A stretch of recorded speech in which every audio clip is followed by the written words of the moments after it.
Al menos 113 trabajadores de la prensa fueron vulnerados en su ejercicio periodístico durante el año 2021.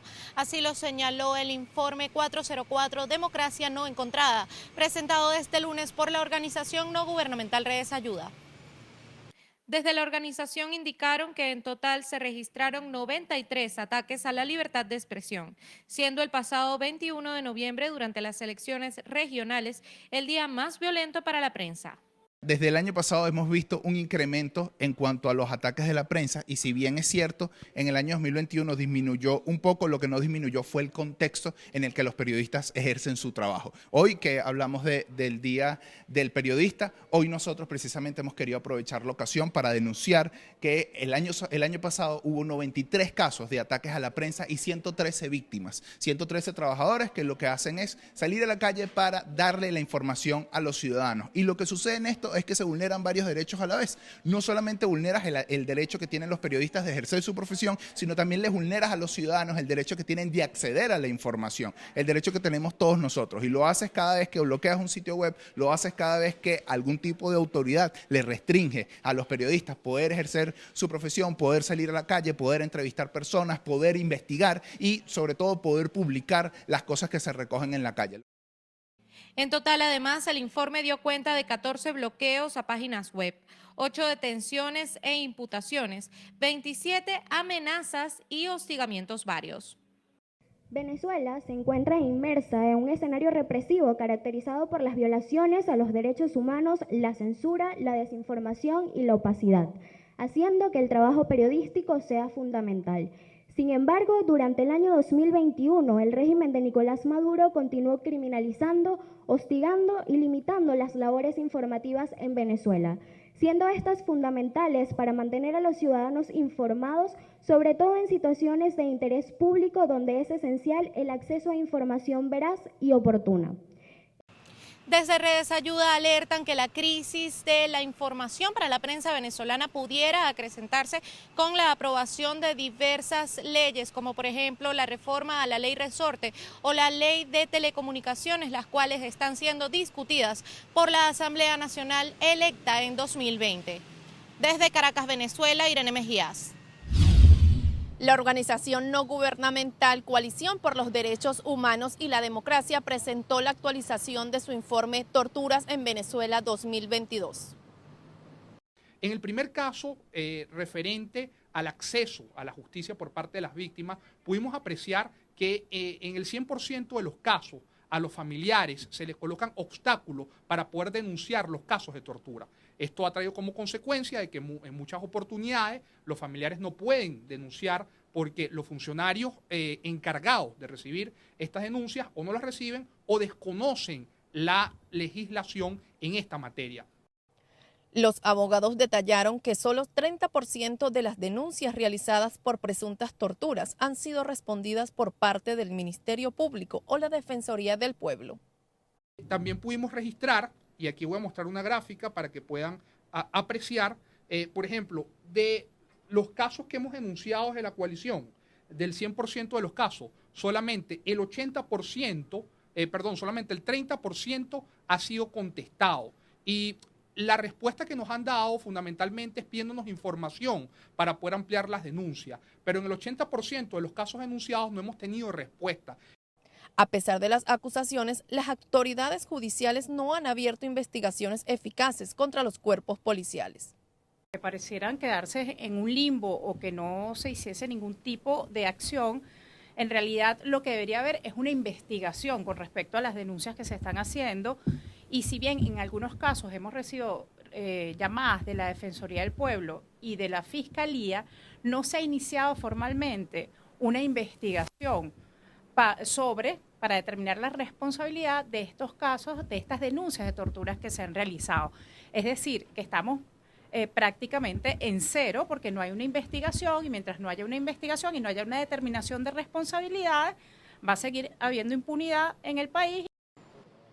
Los abogados aseguraron que continuarán enviando sus informes a la Oficina de la Alta Comisionada para los Derechos Humanos y la Corte Penal Internacional con el objetivo de que sean denunciadas las presuntas torturas a los detenidos por causas políticas. Desde Caracas, Venezuela, María Alejandra Silva. La red de corrupción en Venezuela es capaz de generar anualmente alrededor de 4.919 millones de dólares por el tráfico de drogas, 1.900 millones de dólares con las actividades asociadas al contrabando de combustible y cerca de 825 millones de dólares por la extorsión en los puertos. Así lo señaló la organización no gubernamental Transparencia Venezuela. En el sur del país, donde el oro es la moneda de intercambio comercial, su extracción también es de forma ilegal. En 2021 se produjo alrededor de 2.385 millones de dólares. Sin embargo, solo el 25% ingresó al Estado, según el informe. La investigación se llevó a cabo durante 10 meses y puntualiza que al menos el 75% del metal dorado se comercializó presuntamente a través de canales irregulares. Transparencia Venezuela estimó que las operaciones de comercio ilícito equivalen al 21% del Producto Interno Bruto del país, precisando además que este se ha convertido en uno de los epicentros del crimen organizado de la región latinoamericana. Entre los años 2020 y 2021, la nación caribeña sufrió pérdidas por encima de los 148.2 millones de dólares en activos que pasaron de empresas públicas a las privadas, concluyó la ONG. Padres y representantes del Colegio La Consolación protestaron este lunes para denunciar el aumento de la matrícula escolar. De manera arbitraria pasaron un correo a los representantes donde ellas determinaron de que el aumento estaba entre 120 y 140 dólares en un país donde el salario mínimo ronda entre los 30 dólares. Entonces nos obligan a los representantes a retirar a los niños. La respuesta de la institución es que si no puedes cancelar, retires a tu niño del colegio. Los padres lograron reunirse con el Ministerio de Educación y las autoridades escolares para acordar la paralización del incremento. Ya el colegio no va a poder decidir por sí mismo las decisiones arbitrarias que ha querido tomar. No va a poder hacerlo, porque ahora va a haber un ente regulador que se va a encargar de estudiar toda la materia de la matrícula escolar. El Ministerio de Educación mantendrá varias reuniones en los próximos días con los representantes y directores del colegio para establecer una nueva matrícula escolar aprobada por toda la comunidad. Para el analista César Caballero, casi en conjunto distintos sectores, incluyendo el empresarial, están de acuerdo con algunas posiciones adoptadas por el nuevo gobierno, entre ellas el restablecimiento de las relaciones diplomáticas con Venezuela. Parte del sector empresarial colombiano está muy contento con esta decisión y yo creo que más del 80% de la gente está a favor de la decisión. Todos los gobernadores y alcaldes de la frontera colombiana han dicho no podemos seguir en una situación como la que nos obligó Iván Duque con una decisión equivocada a mi manera de ver de cerrar las relaciones consulares. Digamos, yo hasta hubiera entendido las relaciones diplomáticas, pero no a las consulares. Al menos al inicio del nuevo periodo, casi todos los partidos apoyarán al gobierno o se declararán independientes, pero no oposición. La bancada del Partido Conservador de centroderecha y defensor de posturas pro familia y con posiciones económicas de libre mercado también respaldará a Petro en el Congreso, según un comunicado conjunto de todos los senadores electos. Esto llevó a que el presidente de esta colectividad, Omar Yepes Alzate, anunciara que en el directorio nacional que se desarrollará el próximo jueves va a renunciar en franco desacuerdo con esa decisión. También, oficialmente, el partido de la U informó que apoyará la agenda legislativa de Petro en el Congreso. Que él en la campaña conformó un pacto. Ya ganó con ese pacto, pero ha hecho un llamado a gobernar con más gente. Entonces ese pacto es bastante más amplio. Ha dicho, por ejemplo, que la reforma tributaria se va a negociar, que el tema de la reforma de salud la va a negociar, incluyendo las EPS, que el tema pensional lo va a negociar. Es decir, él tuvo unas propuestas de campaña con las que ganó, va a tratar de cumplirlas, pero entiende que en democracia no hay posiciones fijas y va a tener que negociar. En este escenario, el presidente electo tendrá muchas más facilidades para negociar sus propuestas y el único partido en conjunto que quedaría en oposición será el Centro Democrático, liderado por el expresidente Álvaro Uribe Vélez. Yo los que sí creo que van a hacer oposición son básicamente el Centro Democrático, que me parece sano, lógico y me parece que está bien, me parece que le va a hacer, yo creo que hay un buen futuro para el Centro Democrático, que los cristianos de Colombia Justa y Libre, que es uno, que quedó electo, sí, pero los del MIRA, yo recuerdo que cuando Gustavo Petro fue alcalde de Bogotá, la bancada del Consejo del MIRA hizo parte de la coalición de gobierno. Es decir, no descartaría, no sé si lo van a hacer, pero no descartaría que hagan parte de la coalición de gobierno. Pese al respaldo mayoritario en el legislativo, para Caballero un posible cambio de la Constitución es solo un mito y cree que no estará en la agenda oficialista. Hubo un llamado en la campaña del 2018 que quería constituyente, pero lo abandonó, y durante estos 4 años siempre ha insistido que no va a haber constituyente y que no va a intentar cambiar la constitución para perpetuarse en el gobierno, como sí lo hizo Álvaro Uribe. Pero ese voto de confianza sobre la no reelección no exime al entrante jefe de Estado a reconocer algunas líneas rojas y, entre otros asuntos, respetar la separación de poderes. Tiene que respetar la institucionalidad. Yo creo, por ejemplo, que en el discurso de posesión el llamado que le hizo al fiscal es un error, y lo he venido diciendo, y me parece que eso es un error, porque las decisiones de la justicia deben ser independientes. Yo creo que tiene que tener un equipo económico que dé tranquilidad a los mercados, que dé tranquilidad a gente que probablemente no tiene una visión tan estatista como la de él. Tiene que tener un manejo muy delicado con los nombramientos y con sus mensajes con la fuerza pública. La fuerza pública durante los últimos 20 años se politizó. De acuerdo al análisis realizado por Caballero, el error del actual gobierno del presidente Iván Duque fue no lograr consenso con distintos sectores, lo que le impidió sacar adelante sus iniciativas en el Congreso, algo que parece cambiar con el nuevo gobierno en vista de los acuerdos que ha logrado. En Bogotá, Miguel Cardosa, VPI TV. El gobierno no ha implementado las recomendaciones de los mecanismos internacionales en general, pero muy en específico no ha implementado las recomendaciones hechas por la Oficina de la Alta Comisionada de Naciones Unidas, que es ese mecanismo que está intentando vender como aquel con el cual tiene mayor cooperación. Pero haciendo un análisis y un informe que va a ser publicado el día de hoy de una coalición de 27 organizaciones venezolanas, en la coalición de Justicia y Verdad, hicimos un análisis de cuál fue el nivel de implementación de las recomendaciones del ALTA desde el 2019 al 2021, y la conclusión mayor es que de las 43 recomendaciones que ha hecho la oficina, ninguna ha sido implementada en su totalidad, y que en 33 de esas recomendaciones hay un serio retroceso, sobre todo con lo concerniente a la situación en el arco minero, y a la protección de los derechos de ESCA y a la independencia judicial. Creemos que esta falta de implementación de recomendaciones de la ALTA demuestra el bajo nivel de cooperación real que tiene el Estado venezolano con los mecanismos de derechos humanos, y que por lo tanto es necesario renovar sus mandatos. Durante el conversatorio sobre el impacto de la Misión Internacional Independiente de Determinación de los Hechos sobre Venezuela, el panel de discusión conformado por organizaciones de la sociedad civil venezolana describió la delicada situación de los derechos humanos en el país.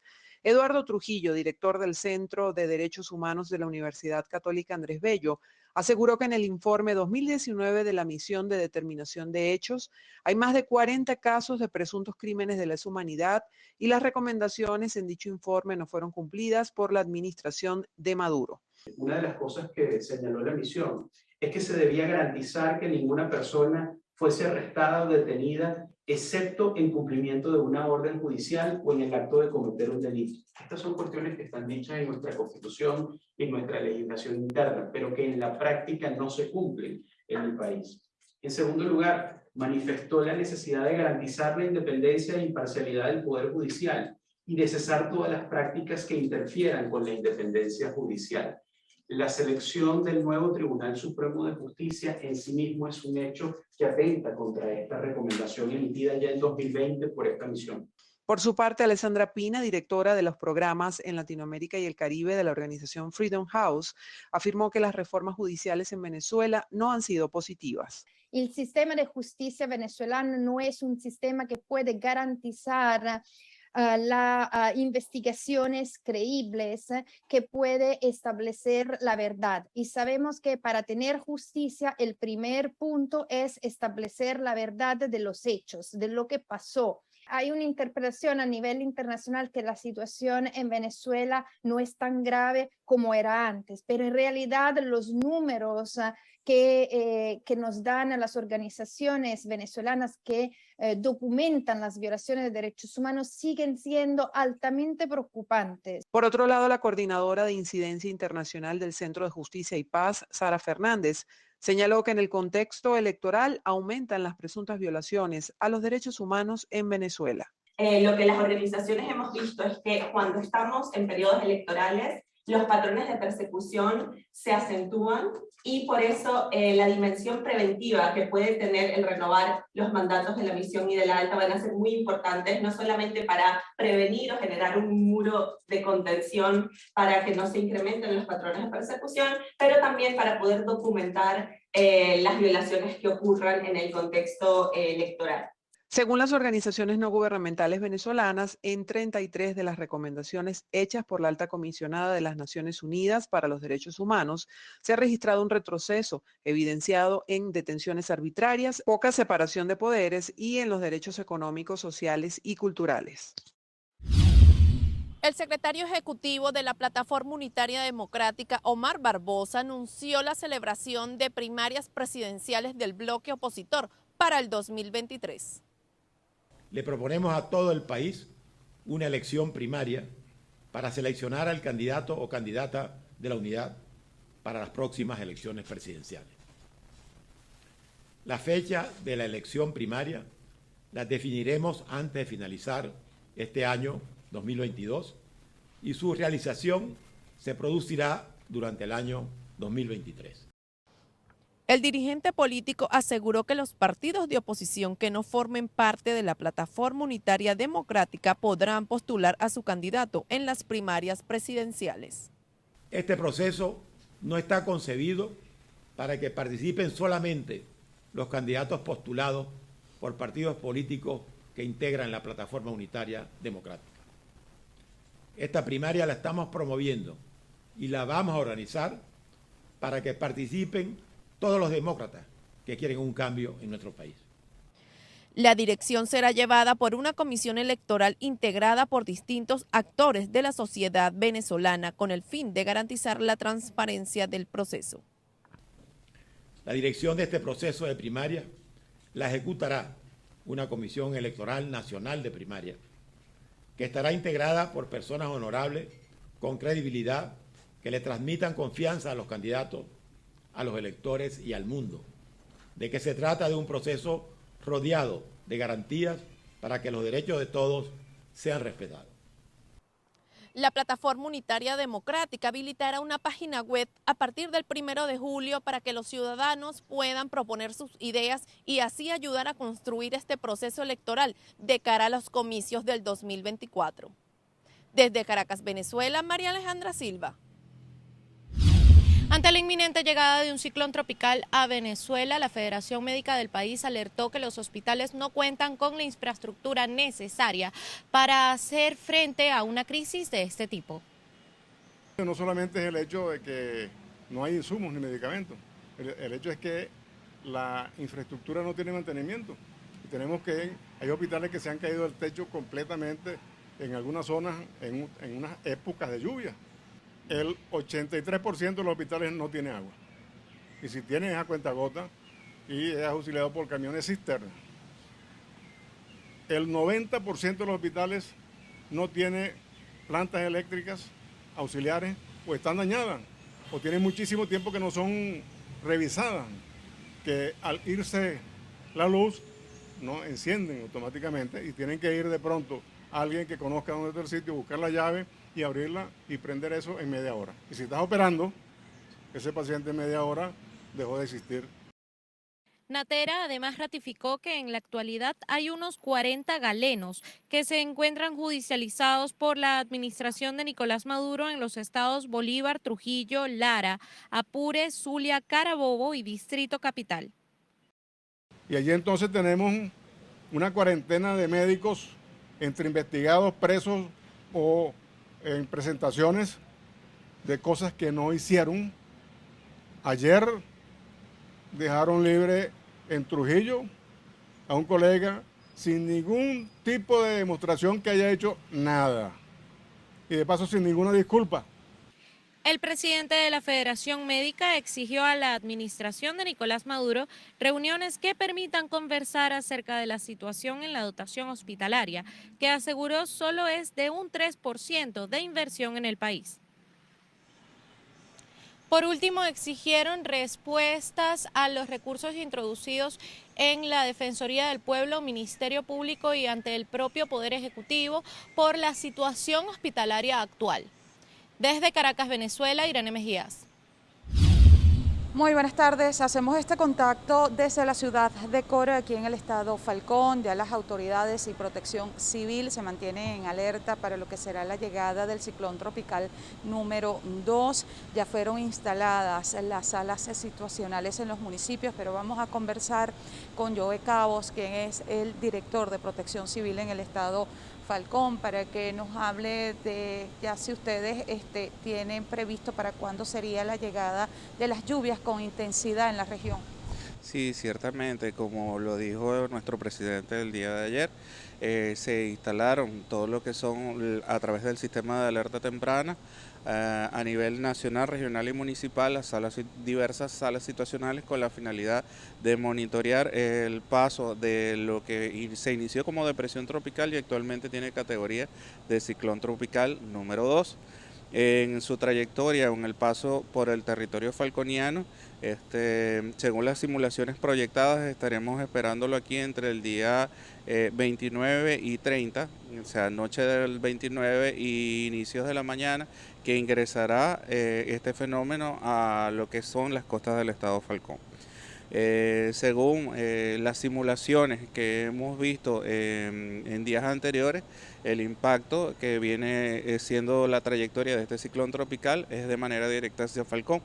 Más sin embargo, hace pocos minutos acabamos de recibir una nueva proyección de lo que sería la nueva trayectoria de este ciclón tropical número 2, que ciertamente, como siempre lo he venido diciendo, nosotros en Estado Falcón estamos en una ubicación geográfica privilegiada, de manera que por alguna u otra circunstancia no nos impactan este tipo de fenómenos de manera directa. Esperando que sea así, que en las próximas horas esta formación atmosférica no nos impacte de manera directa en el estado Falcón, minimizando cualquier tipo de vulnerabilidad que se pudiera presentar. Ante este tipo de situación que pudiera presentarse, de igual manera, el día de mañana ya estaremos iniciando lo que es el despliegue de todas las unidades y el equipo de protección civil en toda la zona costera del estado Falcón para tener una capacidad de respuesta de manera inmediata y oportuna ante cualquier situación que se presente ante el paso de este ciclón tropical número 2. Muchísimas gracias. Vale resaltar que ya la Capitanía de Puerto en el estado Falcón suspendió los zarpes por 48 horas. Es parte del reporte que tenemos desde esta región al noroccidente de Venezuela. Continuamos con más de BPI TV. Gracias por el contacto. En el estado de Nueva Esparta, el director de Protección Civil, Aldo Pustillo, ha declarado que se mantienen en alerta para la noche de este martes 28 de junio ante el paso de la onda tropical 12 que amenaza con convertirse en ciclón. El Instituto de Pesca Regional desde la 1 de la tarde suspendió el zarpe de las embarcaciones en toda la región insular y se han prohibido también las diferentes actividades marítimas en la región. El aviso o el estatus de la situación ha cambiado de alerta a un aviso, lo que significa que todas las direcciones municipales de protección civil se mantienen monitoreando los diferentes municipios. El director de Protección Civil ha estado informando a la comunidad que debe mantenerse alerta porque lo que se advierte es una alta pluviosidad y eso es lo que generalmente puede ocasionar anegaciones en viviendas, que es lo que usualmente ha sucedido en la isla de Margarita cuando hay esta situación de clima fuerte o clima lluvioso como el que se avecina. Sin embargo, ellos han estado también, o informan que han estado también trabajando, tratando de limpiar cabeceras de ríos o espacios que ya se conocen como vulnerables para minimizar cualquier tipo de riesgo. Sin embargo, están atentos, pues porque es en horas de la noche para cuando se estima que sea más fuerte el paso de esta onda tropical. Es la información que tenemos hasta el momento y estaremos haciendo seguimiento a toda la situación climática en el norte de Venezuela, esto es en la isla de Margarita. Estamos hablando de vientos de 60 kilómetros por hora, que puede incluso tener ráfagas más intensas, más profundas. Es por eso que se pide a la población que se aseguren puertas, que se aseguren ventanas y en la medida de lo posible permanecer en sus hogares, en la medida de lo posible. Va a haber también en estos estados implicados restricciones de vuelos. Se van a tomar en algunas vías preventivamente cierres temporales de vías para evitar que pueda haber afectaciones mayores. Hacemos este contacto desde el puerto de La Vela, municipio Colina del estado Falcón, y desde aquí les informamos que hasta ahora no se ha registrado ninguna eventualidad en nuestra región por este fenómeno natural. Se espera que en horas de la noche la onda tropical esté tocando la península de Paraguaná y ya se han tomado acciones preventivas en los 3 municipios. Específicamente en la ciudad de Punto Fijo fueron instalados 4 refugios, según declaraciones del alcalde Abel Petit. Estamos preparando desde el punto de vista sanitario, de salud, todos los centros asistenciales de nuestro municipio, ambulatorios, en este caso hospitales, el tema de las ambulancias, adecuación de las ambulancias y patrullas, equipos de rescate para prever toda, en este caso, contingencia que se presente, al igual que previendo todo el mantenimiento de alcantarillas, de quebradas, el tema de maquinarias importantes, jumbos, retroexcavadoras, payloaders, de la municipalidad, al servicio de esto. Además de esto, estamos disponiendo de 4 centros de refugio en el municipio de Carúpano, 1 por parroquia, para prever alguna eventualidad y poder, atender como debe ser a nuestro pueblo en esta posible contingencia que en el nombre de Dios, ya gracias a los pronósticos que se están dando, ha venido minimizando. Es parte de la información que tenemos a esta hora desde el estado Falcón, reportó Martí Barbera. Un saludo, gracias por este contacto. A esta hora podemos aportar desde el estado Sucre que ya fueron levantadas las medidas de restricción de tránsito vehicular en los municipios Sucre, Bermúdez y Arismendi, así como en las troncales 9 y 10 que conecta a este territorio con los estados Anzoátegui y Monagas.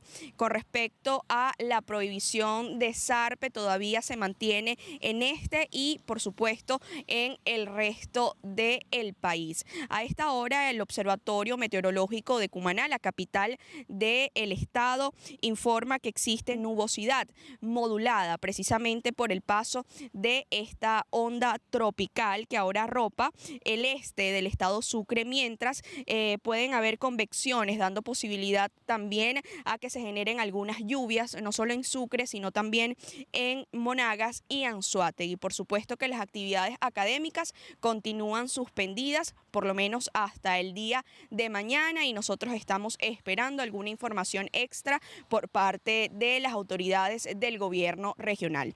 Este es el aporte que podemos hacer a esta hora desde el estado Sucre. Continúen conectados con lo que es noticia en el resto del país. En el informe presentado por la Oficina de la Alta Comisionada de las Naciones Unidas sobre Venezuela, se señala que aunque se registraron menos muertes en las operaciones de los cuerpos de seguridad del Estado desde el año 2019, aún falta que los perpetradores de violaciones a los derechos humanos rindan cuentas. Mi oficina documentó menos muertes en el contexto de las operaciones de seguridad que en años anteriores. Aún así, como siempre decimos, una muerte es siempre demasiado. También tomo nota de las condenas de miembros de la Fuerza de Defensa y Seguridad en 7 casos de muerte en protestas que ocurrieron el año 2017, monitoreados por mi oficina, y quiero alentar a que se haga más. Sigo instando a que se lleven a cabo investigaciones independientes, exhaustivas y oportunas, con las debidas garantías procesales que conduzcan a la rendición de cuentas de todos los perpetradores y a la reparación completa para las víctimas y sus familias. Me conmueve la perseverancia de las víctimas y sus familiares en su búsqueda de justicia y pido a las autoridades que garanticen su participación significativa en todo el proceso judicial. El fiscal general ha estado compartiendo información con mi oficina sobre algunos casos bajo investigación y en el espíritu de actual cooperación confío en que pronto se nos concederá acceso a las audiencias judiciales y continuaremos el diálogo sobre más casos. Además, Bachelet aseguró que colaborará con la oficina que abra la Corte Penal Internacional en Caracas. Entre tanto, pidió al oficialismo y a la oposición reanudar el proceso de diálogo político. Y aliento su pronta reanudación de manera inclusiva y genuina. Debería darse prioridad a la participación de las mujeres y el diálogo debería basarse en los derechos humanos y el Estado de Derecho para garantizar que se aborden las necesidades de todos y todas, en particular de las personas más vulnerables. Por otro lado, Michelle Bachelet informó que el trabajo de su equipo en Venezuela ha contribuido en la liberación de 68 personas detenidas, incluyendo 14 mujeres. Aproximadamente la mitad de estas personas fueran puestas en libertad condicional. Mantengo mis preocupaciones por las condiciones de detención en los centros de detención previamente administrados por los servicios de inteligencia, Helicoide y Boleíta. Estos centros no son adecuados para tener personas privadas de libertad, dado los riesgos de malos tratos y detención incomunicada, entre otros. Lamento que ya no se permita a mi equipo el acceso a estos centros ni a los centros de detención militar. Entre mayo de 2021 y abril de 2022, el equipo de la Alta Comisionada de la ONU visitó 21 centros de detención y realizó 259 entrevistas confidenciales, por lo que reconoció la mejora en las condiciones de las prisiones venezolanas y la reducción del hacinamiento. Por otra parte, la diplomática se pronunció con respecto al cambio en el sistema judicial venezolano. Es muy importante fortalecer la independencia judicial y la separación de poderes en Venezuela. En línea con mis recomendaciones anteriores, exhorto a las autoridades a aumentar el nombramiento de una proporción más amplia de jueces titulares mediante un proceso público y transparente. Igualmente puntualizó el registro de 166 restricciones indebidas del espacio democrático y cívico, incluida la estigmatización, la criminalización y amenazas contra las voces disidentes. Además, la Oficina de la Alta Comisionada de la ONU documentó 84 casos de hostigamiento, censura y confiscación de equipos de medios de comunicación, así como casos de bloqueos de portales web en Venezuela. Por su parte, el representante de la administración de Maduro ante el Consejo de Derechos Humanos de la ONU, Héctor Constant, rechazó el informe al asegurar que no se ajusta a la realidad del país. Hemos rechazado por principios la promoción de hostiles iniciativas como esta, alejadas de una genuina promoción y protección de los derechos humanos. Saludamos que en este último informe se reconozcan los esfuerzos y avances de Venezuela en el sistema de derechos humanos y en particular en materia de la administración de justicia, aunque seguimos reconociendo una penosa matriz discursiva en su contenido que procura confundir al lector con un serio desbalance en el tratamiento de las situaciones que aborda, lo cual volvemos a constatar desafortunadamente en su presentación oral. Cabe destacar que Bachelet pidió nuevamente la liberación de los presos políticos y aseguró que han registrado menos detenciones arbitrarias en el país desde el año 2019. Un informe de Telefónica, casa matriz de Movistar, detalló que la compañía interceptó más de 1.500.000 líneas en Venezuela por orden de los organismos de seguridad del Estado y sin una autorización judicial.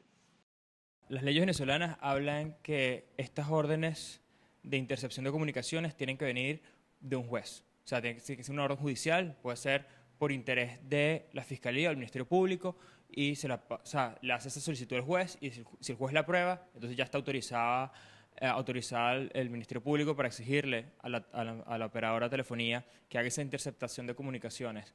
El tema es que, según lo que vemos en el informe, pareciera que todas las solicitudes vienen directamente de cuerpos de seguridad y cuerpos de inteligencia sin pasar por orden judicial. Para el director de la ONG Ve Sin Filtro, este informe marca un precedente con respecto a la violación al derecho a la privacidad establecido en la legislación venezolana. Obviamente el derecho a la privacidad se está vulnerando, el derecho a la privacidad de las telecomunicaciones en Venezuela está protegido por la Ley Orgánica de las Telecomunicaciones. En general, el derecho humano de la privacidad está reconocido mundialmente y además se considera que es un derecho necesario para el pleno ejercicio de otros derechos, como el derecho a la libertad de expresión, a la libertad de información, a la libertad de opinión, a la libertad de asociación. Todos esos derechos, para poder ser ejercidos plenamente, tienes que poder ejercer también tu derecho a la privacidad.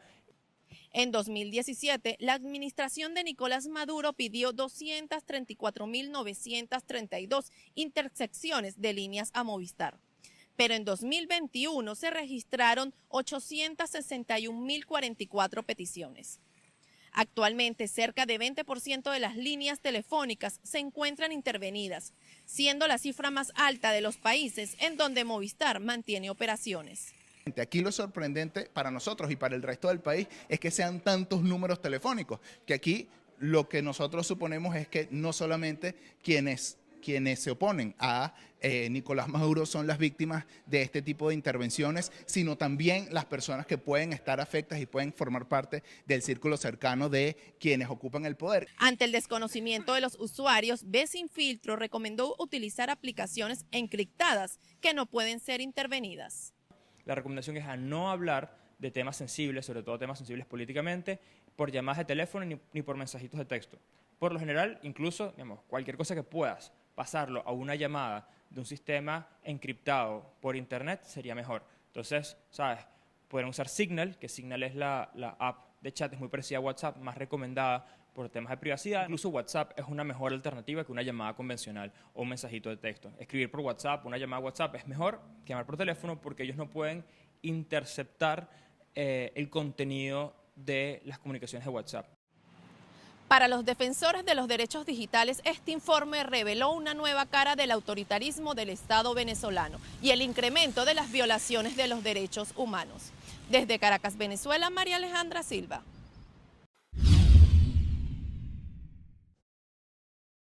Hay una necesidad imperativa de consolidar las iniciativas de regularización adoptadas por la mayoría de los estados receptores de venezolanos en América Latina. Así lo manifestó el director general de la Organización Internacional para las Migraciones, Antonio Vitorino, durante una reunión con los 13 países que adoptan el proceso de Quito, que se celebra en Brasilia, capital de Brasil. Vitorino destacó que la regularización permite la integración socioeconómica y pidió que sea acompañada de programas de largo plazo. Por su parte, Filippo Grandi, alto comisionado de las Naciones Unidas para los Refugiados, valoró que se han asegurado el acceso al asilo y a la protección temporal a los venezolanos en los países de la región, además de iniciativas de los estados receptores para la regularización migratoria. Cabe destacar que el proceso de Quito es el nombre que se le ha dado a las reuniones y compromisos establecidos entre países de América Latina para coordinar la respuesta a la crisis migratoria venezolana desde septiembre de 2018. Los países que conforman la iniciativa son Argentina, Brasil, Chile, Colombia, Costa Rica, Ecuador, Guyana, México, Panamá, Paraguay, Perú, República Dominicana y Uruguay. El titular de ACNUR consideró que el proceso de Quito se ha consolidado como una importante plataforma de cooperación basada en los derechos humanos y la responsabilidad compartida. Excelencia, sigo preocupada por la restricción al espacio cívico y democrático en Venezuela. En mayo del 2021 y abril de este año, mi equipo documentó 166 restricciones indebidas del espacio democrático y cívico, incluida la estigmatización, la criminalización y las amenazas contra las voces disidentes. La desacreditación de estos por medios de comunicación institucionales continúa. La alta comisionada para los derechos humanos de las Naciones Unidas, Michelle Bachelet, presentó su último informe sobre la situación de Venezuela. Conozcamos las reacciones de algunos defensores de derechos humanos y dirigentes políticos ante esta nueva actualización. Se solicita la libertad de personas que han cumplido su condena, cosa que en otros países sería un escándalo, que una persona que haya cumplido la condena no haya salido en libertad. Bueno, eso ha sido una solicitud reiterada de ella a lo largo de estos años. Lo mismo el caso de las personas que tienen boletas de excarcelación y que sin embargo siguen detenidas.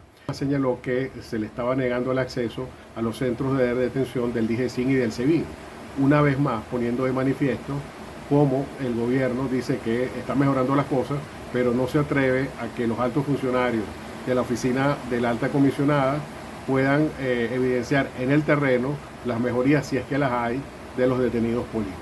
Se aumenta el número de funcionarios de su oficina, lo cual confirma que efectivamente se necesita un mayor monitoreo de lo que ocurre en el país. El periodo de la alta comisionada culmina en agosto, tras haber sido nombrada en el cargo en 2018. El 5 de julio de 2019, Bachelet presentó ante el Consejo de Derechos Humanos de las Naciones Unidas el primer informe sobre Venezuela, en donde denunciaba la situación del país. Si bien es cierto, todavía a ese informe le faltan muchas de las realidades que vivimos y que sabemos que pasan en Venezuela en materia de derechos humanos, no menos cierto es que ahí se deja claro que en Venezuela se siguen cometiendo violaciones a los derechos humanos todos los días. Ahí se analizaron los diferentes aspectos de los derechos humanos y exhorta a que cesen las detenciones arbitrarias. Desde el inicio de su gestión, la alta comisionada emitió 4 informes sobre Venezuela. Sin embargo, la actualización de este año generó rechazo por algunos dirigentes políticos venezolanos, calificándolo como una burla a las víctimas. Se refiere a los casos del capitán Acosta Arévalo y de Fernando Albán, como que si ya hubiera habido justicia en ambos. Esto no solamente es una burla al Estado de Derecho, sino que es un irrespeto con la memoria de los mártires y también con sus familiares que siguen hoy anhelando justicia. Debo destacar que el informe de la Misión Independiente de Determinación de Hechos de la ONU señala estos casos como una aberración y dice que tiene que investigarse a la cadena de mando. La señora Bachelet hace caso omiso de esto y considera pues que con lo ocurrido ya hubo justicia.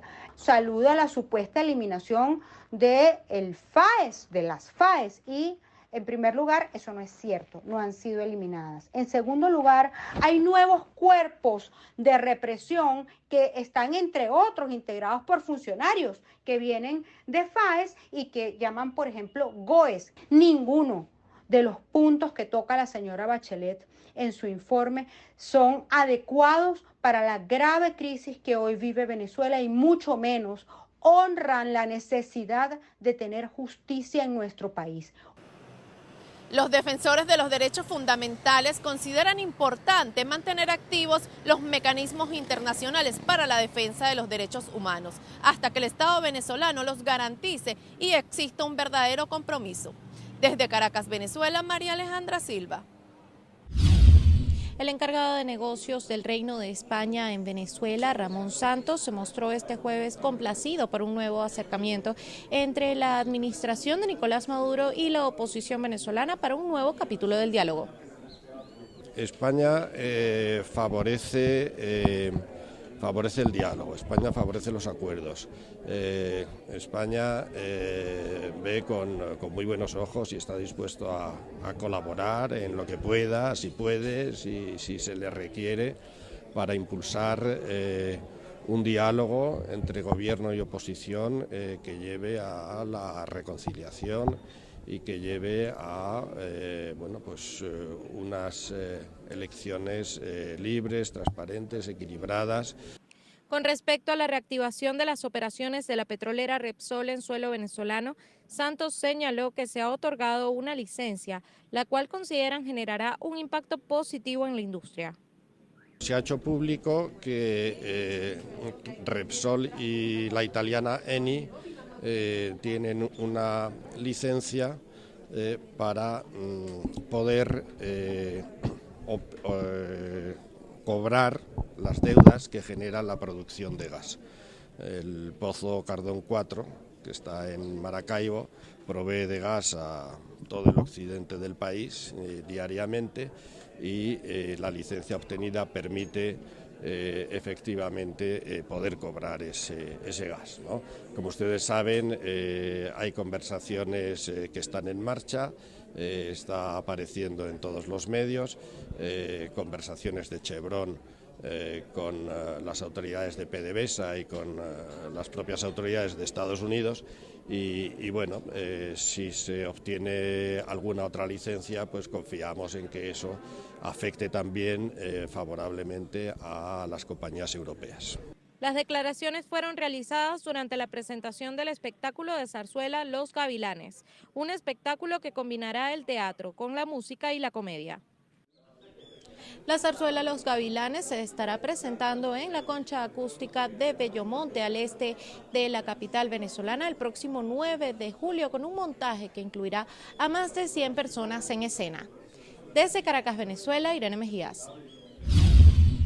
La cumbre de la OTAN concluyó en Madrid, España, tras diversos debates y acuerdos como apoyar por primera vez con un paquete las capacidades de defensa de Mauritania, además de reforzar su ayuda a Túnez. Los 30 aliados pusieron fin a 2 días de reuniones en la capital de España con una sesión de trabajo sobre los retos en Oriente Medio, el norte de África y el Sahel. Nuestra última sesión en la Cumbre de Madrid se centró en las amenazas y desafíos de Oriente Medio, el norte de África y el Sahel.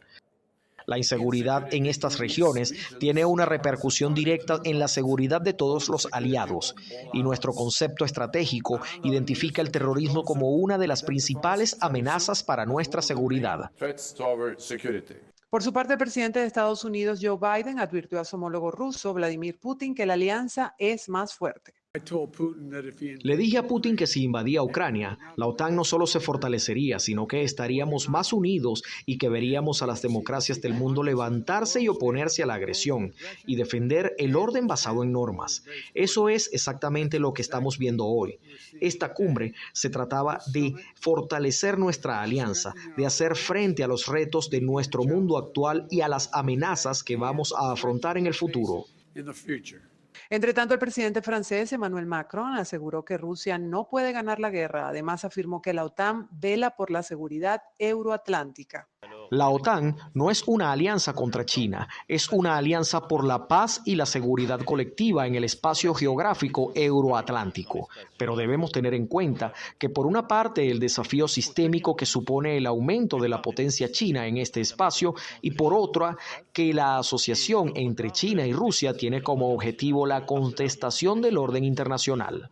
Además, los líderes de la OTAN acordaron medidas para luchar contra el cambio climático y por primera vez acordaron objetivos para reducir las emisiones de gases de efecto invernadero y avanzar hacia la neutralidad climática para el 2050. Los dirigentes políticos Juan Guaidó y Delsa Solórzano reaccionaron este viernes a la visita de una delegación de los Estados Unidos que vino a Venezuela a constatar el estado del preso político estadounidense Matthew Heath. Vino el enviado especial para atender situación de secuestro de Estados Unidos. Eso hace a Maduro un secuestrador. Eso hace directamente a Maduro el secuestrador, no solamente norteamericano, sino, insisto, centenares de venezolanos, que se reflejan además en el informe reciente presentado por Michelle Bachelet.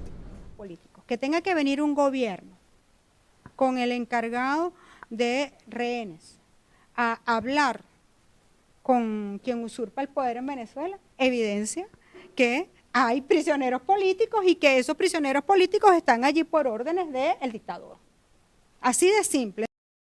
Solórzano afirmó que tuvo oportunidad de reunirse con los funcionarios estadounidenses y pese a que fue un encuentro de carácter privado, la dirigente abogó por los presos políticos. En efecto, la reunión del día de ayer fue una reunión de carácter privado, pero sí se tocó, lo toqué yo personalmente, el tema de los presos políticos venezolanos, así como obviamente de los presos políticos norteamericanos que están en nuestro país, pero reiterando que así como recientemente se celebró el Día del Periodista y Roland Carreño sigue preso, o el diputado Juan Requesens. Por su parte, Juan Guaidó indicó que es fundamental la colaboración de su administración con la liberación de los presos políticos y reiteró la denuncia de que son utilizados como fichas de cambio.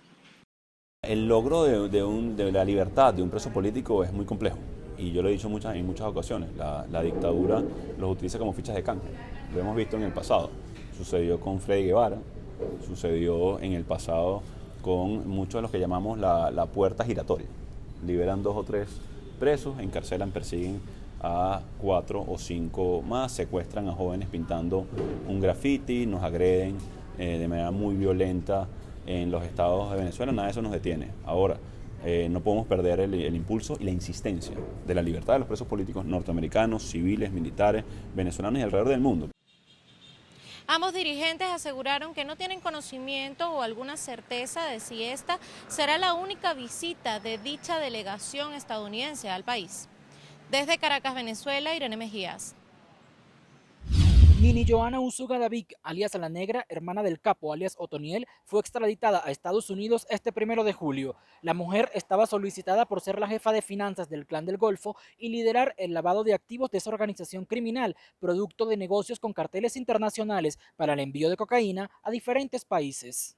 Alias La Negra es requerida por el Distrito Sur de Texas, señalada de ser responsable de dar el carácter de legalidad a los dineros derivados productos del narcotráfico de esta organización criminal, a través del lavado de activos. Tiene una trayectoria y experiencia delictiva como enlace de los carteles para coordinar el envío de narcóticos a otros países. alias La Negra, fue capturada en marzo del año 2021 en Sabaneta, departamento de Antioquia. La extradición había sido confirmada por el presidente Iván Duque el pasado 21 de junio.